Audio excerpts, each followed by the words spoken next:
Dear student, आज हम south Asia की बात करेंगे। समकालीन दक्षिण एशिया। हम अभी चर्चा कर रहे हैं कि विश्व में अलग अलग क्षेत्रों में अलग अलग आर्थिक राजनीतिक आधार पर देश उभरे, तो दक्षिण एशिया की इंपॉर्टेंस क्यों है, तो इसकी भौगोलिक परिचय यानी ये कौन कौन से देशों को दक्षिण एशिया में शामिल किया गया है। इसमें आता है भारत, बांग्लादेश, भूटान, नेपाल, मालदीव, श्रीलंका, पाकिस्तान। इन देशों को सर्वप्रथम दक्षिण एशिया वाले क्षेत्र में शामिल किया गया।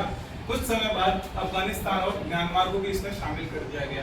चीन का दक्षिणी भाग इसमें शामिल नहीं किया गया है। तो आपसे जब पूछा जाए कि दक्षिण एशिया कौन कौन से देश हैं, तो इन देशों के नाम आपको ध्यान में रखने हैं। दूसरी बात आती है दक्षिण एशिया को हम विश्व में इतनी इंपॉर्टेंस क्यों दे रहे हैं। इसके पीछे सबसे बड़ा कारण ये है कि यहाँ की जो पब्लिक है, ये पहले अंग्रेजों के गुलाम रह चुके हैं। हमें आज़ादी मिली, आज़ादी मिलने के बाद सभी देशों ने सोचा कि यहाँ लोकतंत्र सफल नहीं होगा क्योंकि पढ़े लिखे लोग नहीं हैं। लोकतंत्र नहीं सफल होता है जहाँ शिक्षा है। लेकिन यहाँ के लोगों में एक खास बात है, यहाँ सद्भावना और शत्रुता साथ साथ चलती है। यहाँ आशा और निराशा साथ चलती है। शंका और विश्वास, हम किसी पर ट्रस्ट भी कर रहे हैं और अंदर शंका भी कर रहे हैं। ये ऐसी विशेषता दक्षिण एशिया के लोगों में देखने को मिलती है। अब बात आती है कि ये इंपॉर्टेंस क्यों बना, क्योंकि दक्षिण एशिया के जो विभिन्न देश है वहाँ पे एक जैसी राजनीतिक प्रणाली नहीं है। यूरोप में अगर हम बात करें, सारे यूरोप में लोकतंत्र है। साउथ अफ्रीका की बात करें तो सारे के सारे पिछड़े हैं। तो उस पूरे एरिया में एक जैसी समानता, लेकिन यहाँ एक जैसी समानता नहीं। हम कैसे इसको आइडेंटिफाई करें? फर्स्ट, लोकतंत्र, डेमोक्रेसी की बात करें तो डेमोक्रेसी इंडिया और श्रीलंका इन दो देशों में सक्सेसफुल रही है। स्वतंत्रता के बाद जैसे ही हम अंग्रेजों से स्वतंत्र हुए, भारत में लगातार लोकतांत्रिक व्यवस्था चलती रही है। यहाँ जनता द्वारा चुने हुए प्रतिनिधि भी शासन करते रहे। सेम यही व्यवस्था श्रीलंका में रही है।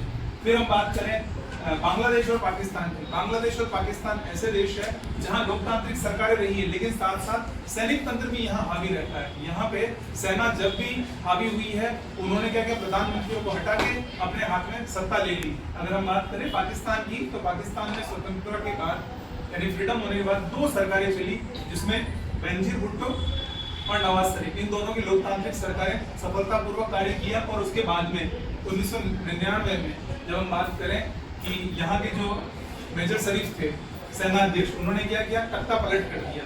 और तख्ता पलट करने के बाद अगर हम देखते हैं तो घटनाएं देखने को मिलती है। बेनजीर भुट्टो को सरेआम सभा में मार दिया गया। तो यहाँ सेना हावी रही है। तो यहाँ लोकतांत्रिक और सैनिक तंत्र दोनों साथ साथ रहा। और अभी कुछ दिनों की पूर्व की घटना अगर आप देखें तो बांग्लादेश में भी सेम ऐसा ही हुआ।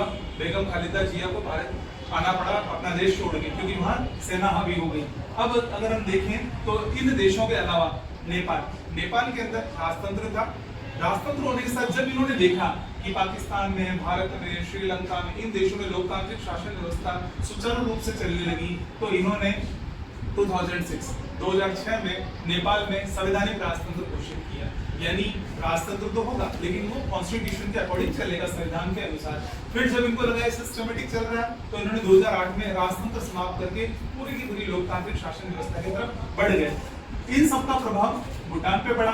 2008 में भूटान ने भी क्या किया, संवैधानिक राजतंत्र को स्थापित किया। यानी अगर हम देखें तो सारे दक्षिण एशिया में लोकतांत्रिक व्यवस्था धीरे धीरे बढ़ रही है। और मालदीव, जहाँ की सल्तनत काल थी, और सल्तनत काल को इन्होंने 1968 में 1968 में मालदीव में भी गणतंत्र को स्थापित किया। और मालदीव में अगर हम देखें 2018 तक राजनीतिक दल, जिसे MDP मालदीवियन डेमोक्रेटिक पार्टी के नाम से जाना जाता है, इसे बहुमत की सरकार मिली। और धीरे धीरे इन सभी क्षेत्रों में लोकतांत्रिक शासन व्यवस्था स्थापित हो गई।